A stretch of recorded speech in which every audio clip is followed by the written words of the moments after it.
Credit card का use तो आपने भी किया होगा। कैशबैक, ईएमआई, रिवॉर्ड पॉइंट्स, ये ऑफर्स सुनने में तो अच्छे लगते हैं, लेकिन क्या आप जानते हैं कि लोग इसी क्रेडिट कार्ड के जाल में फंसते जा रहे हैं। भारत में क्रेडिट कार्ड का इस्तेमाल तेजी से बढ़ रहा है, लेकिन उसके साथ बकाया राशि यानी ओवरड्यू पेमेंट का बम भी टिक टिक टिक टिक कर रहा है। और अगर वक्त रहते आप नहीं संभले तो इसका असर सिर्फ आपकी जेब पर ही नहीं बल्कि बैंकों और इकोनॉमी पर भी पड़ेगा। चलिए आपको बताते हैं कि कैसे ऐसा होगा, इसके पीछे की वजह क्या है, ये सब कुछ इस वीडियो में मैं आपको बताऊंगी, तो ये वीडियो एंड तक देखना ना भूलें। Hello and welcome to money 9, मैं हूं मीनू शर्मा। भारत में क्रेडिट कार्ड का इस्तेमाल तेजी से बढ़ रहा है, लेकिन इसके साथ ही बकाया राशि यानी ओवरड्यू की जो प्रॉब्लम है वो भी गंभीर होती जा रही है।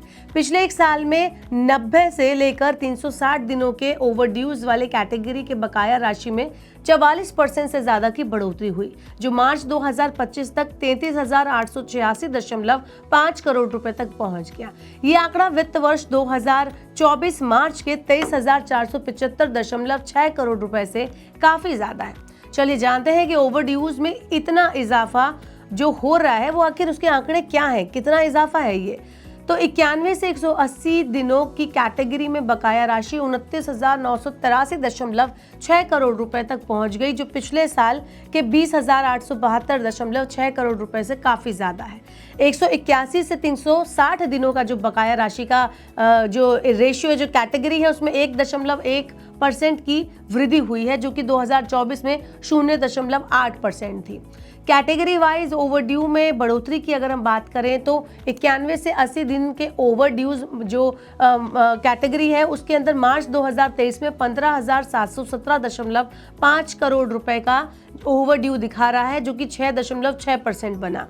वहीं मार्च 2024 की बात करें तो यहाँ पर 20,872.6 करोड़ रुपए का ओवरड्यू है, जो कि 6.9% बना। वहीं मार्च 2025 की बात करें तो यहाँ 29,983.6 करोड़ रुपए का ओवरड्यू बना है, जो कि 8.2% है। आपको बता दें कि 181 से लेकर 360 दिन के ओवरड्यूज में मार्च 2023 में 1,608.6 करोड़ रुपए का ओवरड्यू बना है, जो कि 0.7% है। मार्च 2024 में 2,603.0 करोड़ रुपए का ओवरड्यू था, जो कि 0.9% था। मार्च 2025 में 3,902.9 करोड़ रुपए का ओवरड्यू बना, जो कि 1.1% रहा। क्रेडिट कार्ड का चलन लगातार बढ़ रहा है। एक रिपोर्ट के अनुसार मार्च 2025 तक क्रेडिट कार्ड के माध्यम से होने वाले ट्रांजैक्शन का मूल्य 21.09 लाख करोड़ रुपए तक पहुंच गया, जो पिछले साल के 18.31 लाख करोड़ रुपए से 15% ज्यादा है। अकेले मई महीने में क्रेडिट कार्ड के माध्यम से 1.89 लाख करोड़ रुपए का भुगतान हुआ। रिजर्व बैंक ऑफ इंडिया के डेटा के अनुसार मई 2025 में क्रेडिट कार्ड की संख्या 11.11 करोड़ तक पहुंच गई, जो जनवरी 2021 में सिर्फ 6.10 करोड़ थी। अब बात करते हैं कि क्यों बढ़ रहे हैं क्रेडिट कार्ड यूजर्स की संख्या। तो बैंकों और फिनटेक कंपनियों ने कैशबैक, ट्रैवल ऑफर्स और ब्याज मुक्त ईएमआई जैसे आकर्षक ऑफर से ग्राहकों को काफी आकर्षित किया। इससे यूजर्स की संख्या में बढ़ोतरी हो गई है और इसके अलावा समय पर भुगतान नहीं करने पर सालाना 42 से 46% का ब्याज भी चुकाना पड़ता है, जिससे लोगों के लिए कर्ज का जाल और ज्यादा तेज हो रहा है और ज्यादा स्ट्रॉन्ग हो रहा है।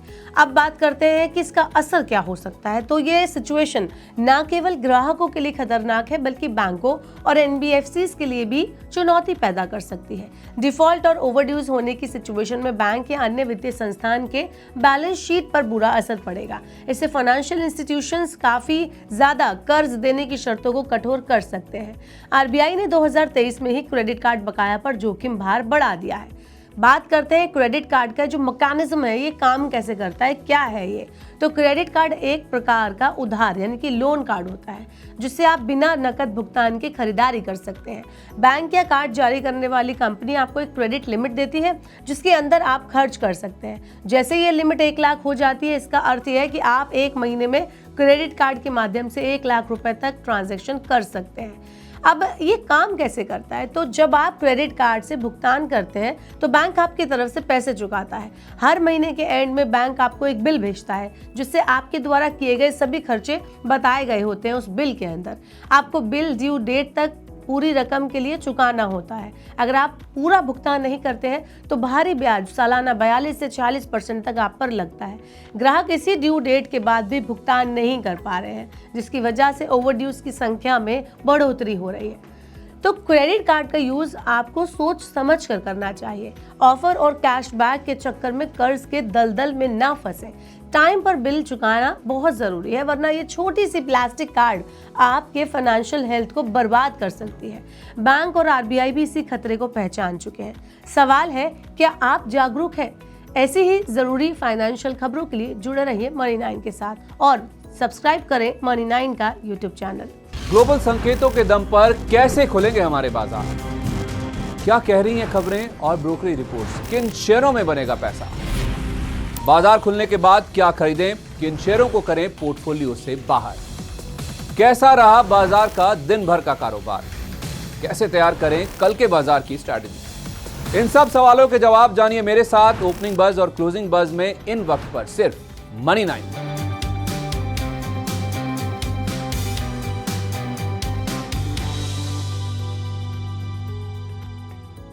मनी9 लाया है मेंबरशिप प्रोग्राम मनी9 प्राइम। अब आपके दिमाग में कई सारे सवाल होंगे, मसलन आखिर क्या है ये मनी9 प्राइम? आपके लिए यानी दर्शकों के लिए इसके क्या फायदे हैं? और एक बड़ा सवाल ये कि मनी9 प्राइम से आखिर जुड़ना कैसे है? तो इसकी पूरी जानकारी हम आपको देने जा रहे हैं।